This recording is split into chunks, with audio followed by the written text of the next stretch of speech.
European നാടോടി കഥയുണ്ട്. ഷേക്സ്പിയറുടെ king ലയറൊക്കെ അതിൽ നിന്നും ചെറിയ പ്രചോദനം ഉൾക്കൊണ്ട കഥയാണ്. ഈ നാടോടി കഥ ഇങ്ങനെയാണ്. രാജാവിന് അനന്തരാവകാശിയെ നിശ്ചയിക്കണം. അദ്ദേഹം തൻ്റെ 3 പെൺമക്കളെയും വിളിക്കുന്നു. പല പല ടെസ്റ്റുകളൊക്കെ നടത്തി അവസാനത്തെ ടെസ്റ്റാണ്, നിങ്ങളെങ്ങനെയാണ് എന്നെ സ്നേഹിക്കുന്നത്? ആദ്യത്തെ ആൾ പറഞ്ഞു, ഞാൻ അങ്ങയെ സ്വർണം പോലെ സ്നേഹിക്കുന്നു. രണ്ടാമത്തെ ആൾ പറഞ്ഞു, അമൂല്യരത്നം പോലെ അങ്ങയെ സ്നേഹിക്കുന്നു. മൂന്നാമത്തോൾ പറഞ്ഞു, ഞാൻ അങ്ങയെ ഉപ്പ് പോലെ സ്നേഹിക്കുന്നു. അവളെയാണ് കിരീടാവകാശിയായിട്ട് രാജാവ് കണ്ടത്. ഉപ്പ് അത്രയ്ക്ക് അമൂല്യമായിരുന്നു. സ്വർണത്തിനൊപ്പം വിലമതിക്കാനാവുന്നത് എന്ന് പറയാനാവില്ല. പക്ഷേ സ്വർണത്തിന് ഒപ്പം ഏകദേശം നിൽക്കുന്ന ഒന്നായിട്ട് പണ്ടത്തെ കാലത്ത് ഉപ്പ് മാറിയിരുന്നു. അതുകൊണ്ട് ഉപ്പിനെ വൈറ്റ് ഗോൾഡ് എന്നാണ് വിളിച്ചിരുന്നത്. നിങ്ങളെപ്പോഴെങ്കിലും അത് വായിച്ചിട്ടുണ്ടോ എന്നെനിക്ക് അറിഞ്ഞുകൂടാ. ഇനി ലത്തീനിൽ സാൽ എന്നാണ് ഉപ്പിനെ വിളിക്കുക. ഈ സാലറി എന്ന പദം, ആ പദപ്രയോഗം ഉപ്പിൽ നിന്നാണ് വരിക. എന്തുകൊണ്ടാണ്? റോമൻ ഭടന്മാർക്ക് നൽകപ്പെട്ടിരുന്ന വേതനം, ശമ്പളം ഉപ്പിൻ്റെ രൂപത്തിലായിരുന്നു. സലാറിയും എന്നാണ് അതിനെ വിളിച്ചിരുന്നത്. ആലോചിച്ച് നോക്കുക, നിങ്ങൾക്ക് ജോലി കഴിഞ്ഞ് ശമ്പളമായിട്ട് കിട്ടുന്ന ഉപ്പാണെങ്കിലോ, ഉപ്പ് അത്രയ്ക്ക് വിലമതിക്കാനാവാത്ത സാധനമായിരുന്നു. ഇറ്റലിയിലുള്ള വെനീസ് എന്ന അന്നത്തെ ഏറ്റവും വിഖ്യാത നഗരം, മെർച്ചൻ്റ് ഓഫ് വെനീസൊക്കെ ആലോചിച്ച് നോക്കുക. അപ്പോൾ ഈ വെനീസ് അങ്ങേറ്റം റിച്ചായിരുന്നു. റിച്ചായി മാറാൻ ഒറ്റ കാരണമുള്ളൂ, ഉപ്പ് ഉൽപ്പാദനവും അതിൻ്റെ വിപണനയും. അതാണ് അതിനെ അത്രയ്ക്ക് റിച്ചാക്കി മാറ്റിയത്. അപ്പോൾ പുരാതന സാമ്രാജ്യങ്ങളിൽ ഉപ്പ് വളരെ പ്രധാനപ്പെട്ടതാണ്. അതുകൊണ്ടാണ് ക്രിസ്തു പറഞ്ഞത്, നിങ്ങൾ ഭൂമിയുടെ ഉപ്പാണ്. അതിൻ്റെ അർത്ഥം എന്താണ്? നിങ്ങൾ വിലമതിക്കാനാവാത്ത ആളാണ്. നിങ്ങൾ വിലയറ്റ ആളല്ല, വിലയുറ്റ ആളാണ്. എന്നെ കേൾക്കുന്ന പ്രിയപ്പെട്ട ചങ്ങാതി, ചില നേരങ്ങളിൽ ഒരു വില എനിക്കില്ല എന്ന് നിങ്ങൾ ചിന്തിച്ചിട്ടില്ലേ? ആരും എനിക്ക് വില തരുന്നില്ല. അപ്പോഴാണ് ക്രിസ്തു നിങ്ങളുടെ ഹൃദയത്തിൽ മന്ത്രിക്കുക, നീ ഭൂമിയുടെ ഉപ്പാണ്, നിനക്ക് നല്ല വിലയുണ്ട്, ഞാൻ നിനക്ക് വില നൽകുന്നുണ്ട്, നീ എനിക്ക് പ്രിയങ്കരനും അമൂല്യനും ബഹുമാന്യനുമാണ്. അമ്മയുടെ ഉദരത്തിലായിരുന്നപ്പോഴേ ഞാൻ നിന്നെ അറിഞ്ഞു, പേരിട്ട് വിളിച്ചു, നിന്നെ ഞാൻ സ്വന്തമാക്കി. നീ വിസ്മയനീയമായി സൃഷ്ടിക്കപ്പെട്ടയാളാണ്, വലിയ വില കൊടുത്ത് വാങ്ങപ്പെട്ടയാളാണ്. ഇതൊക്കെ വിശുദ്ധ ഗ്രന്ഥത്തിലെ ഓർമ്മപ്പെടുത്തൽ വരികളാണ്. അതൊന്ന് നെഞ്ചോട് ചേർക്കുക എൻ്റെ പ്രിയപ്പെട്ടവരെ. കുട്ടി വല്ലാതെ പൊട്ടിത്തകർന്ന് ക്ലാസ്സിൽ നിന്ന് തിരികെയാണ്. കുട്ടി അപ്പനോട് പറഞ്ഞു, എനിക്കൊരു വിലയില്ല, ഞാൻ വട്ടപ്പൂജ്യമാണ്. അപ്പോൾ അപ്പൻ ചോദിച്ചു, ആര് പറഞ്ഞു? ആ കുട്ടികളൊക്കെ അങ്ങനെ പറഞ്ഞു, വട്ടപ്പൂജ്യം. അപ്പോൾ ഇദ്ദേഹം പറഞ്ഞു, എടാ മോനെ, പൂജ്യമാണ് അക്കങ്ങളിൽ ഏറ്റവും വലുത്, അതിനൊക്കറിയാവോ? പൂജ്യമില്ലാതെ മറ്റക്കങ്ങൾക്ക് എന്ത് വിലയാണുള്ളത്? അപ്പോൾ നിന്നെ ആരെങ്കിലും വട്ടപ്പൂജ്യം എന്ന് വിളിച്ചിട്ടുണ്ടെങ്കിൽ നീ എല്ലാവരെയും കൂടെ വലുതാണെന്നാണ് കൂട്ടാ അതിനർത്ഥം. അങ്ങനെയൊന്നും നീ മാറി ചിന്തിക്കുക. ആ മാറി ചിന്തിച്ച കുട്ടി പിന്നീട് എല്ലാവരെയും അത്ഭുതപ്പെടുന്ന വിധത്തിൽ വളർന്നു. ചരിത്രം അങ്ങനെയൊക്കെയാണ്. ഇനി ഉപ്പ് പലപ്പോഴും മധുരം തരുന്നുണ്ട്, നിങ്ങളുടെ കയ്പ്പ് മാറ്റുന്നു. കറികളിലൊക്കെ നമ്മുടെ അമ്മമാർ ഉപ്പ് ചേർക്കുമ്പോൾ കയ്പ്പ് രസമുള്ള സാധനം പോലും അല്പം കൂടി കയ്പ്പ് കുറഞ്ഞതായി മാറുന്നു. അപ്പം ജീവിതത്തിൻ്റെ കയ്പ്പ് മാറ്റുന്ന ഒന്നായിട്ട് ഉപ്പ് മാറുന്നുണ്ട്. മാത്രമല്ല, മധുരം കൂട്ടുന്നതാണ് ഉപ്പ്. അത് എപ്പോഴെങ്കിലും ചിന്തിച്ചിട്ടുണ്ടോ? നിങ്ങളുടെ അമ്മമാർ പായസം ഉണ്ടാക്കുമ്പോൾ പോലും ഒരു നുള്ളു ഉപ്പ് അതിലേക്ക് ചേർക്കും. എന്തുകൊണ്ടാണ്?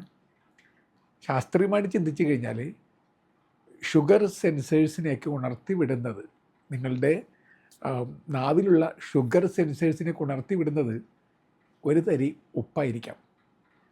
ഉപ്പിലുള്ള സോഡിയം, അയൺ, അത് വളരെ ഫാസ്റ്റസ്റ്റായിട്ട് നിങ്ങളുടെ ടേസ്റ്റ് ബഡ്സിനെ ആക്ടിവേറ്റഡ് ആക്കിയാണ്. ഫാസ്റ്റ് റീചാർജിങ് ആണ്. അതുകൊണ്ട് നിങ്ങൾക്ക് മധുരം പെട്ടെന്ന് തിരിച്ചറിയാൻ പറ്റുന്നു. അതിമധുരമാക്കി ഉപ്പ് മധുരത്തെ മാറ്റുന്നുണ്ട്.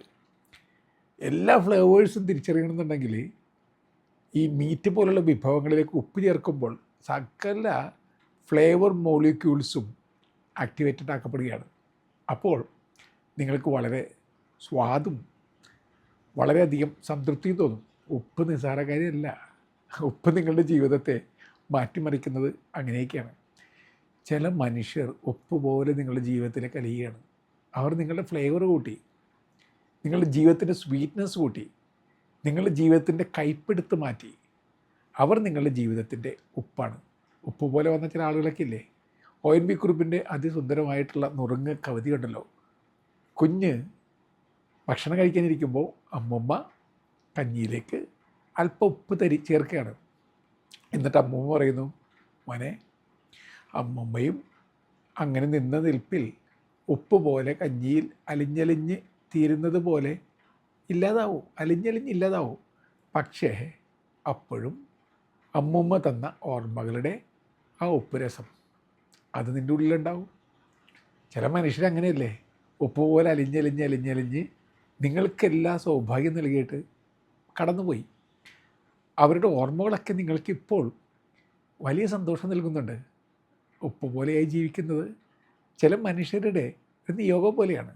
അങ്ങനെയുള്ള കുറേ ആളുകളെയൊക്കെ ഒന്ന് ഓർത്തെടുത്ത് നോക്കുക. ഇനി ഉപ്പ് നിങ്ങളുടെ ജീവിതത്തിൽ മരുന്ന് പോലെയാണ്. മോസ്കോയിൽ നിന്നും ഫ്രാൻസിലേക്ക് സഞ്ചരിച്ച നെപ്പോളിയൻ്റെ സൈന്യവ്യൂഹം, അതിൽ 1000 പേർ മരിച്ചു വീണു. കാരണം എന്താണ്? ഉപ്പ് സ്റ്റോക്ക് തീർന്നു പോയിരുന്നു. അതുകൊണ്ട് ഈ മുറവിണക്കിയായ ഉപ്പില്ലാത്തത് കൊണ്ട് ആളുകൾ മരിച്ചു വീണു. പണ്ട് ഉപ്പ് മരുന്നായിരുന്നു, ഇന്നും ഉപ്പ് മരുന്ന് തന്നെയാണ്. പ്ലീനി ദ യങ്ങർ എന്ന റോമൻ ചരിത്രകാരൻ എഴുതുന്നത് ഹിസ്റ്റോറിയ നാച്ചുറാലിസ് എന്ന പുസ്തകത്തിൽ അദ്ദേഹം പറയുന്നത്, ഒരു പാമ്പ് കടിച്ചാൽ പോലും ആൻറ്റിവനമായിട്ട് ഉപ്പ് ഉപയോഗിക്കപ്പെട്ടിരുന്നു എന്നാണ്. ശരിയായിരിക്കാം. ഉപ്പ് അന്ന് ഇന്നും മരുന്ന് തന്നെയാണ്. ചില മനുഷ്യർ നിങ്ങളുടെ ജീവിതത്തിൽ മുറിവുണക്കുന്ന മരുന്നാണ്. ആദ്യമൊന്നും പൊള്ളും, പക്ഷെ നിങ്ങളെ പൊള്ളിക്കുന്നത് നിങ്ങളെ തള്ളിക്കളയാതെ ജീവിതത്തിലേക്ക് കൊള്ളാൻ വേണ്ടിയാണ്. നിങ്ങളുടെ മുറിവുണക്കാൻ വേണ്ടിയാണ് അവർ ഉപ്പ് രസമായിട്ട് നിങ്ങളുടെ ജീവിതത്തിലേക്ക് വരുന്നത്. നിങ്ങളത് മനസ്സിലാക്കില്ലെന്ന് മാത്രം. നിങ്ങളെ കുറ്റപ്പെടുത്തുന്ന ഒരു ഭാര്യ, നിങ്ങളെ കുറ്റപ്പെടുന്ന ഒരു ഭർത്താവ്, അല്ലെങ്കിൽ അപ്പനും അമ്മയും അവർ കുറ്റപ്പെടുന്നത് എന്തുകൊണ്ടാണ്?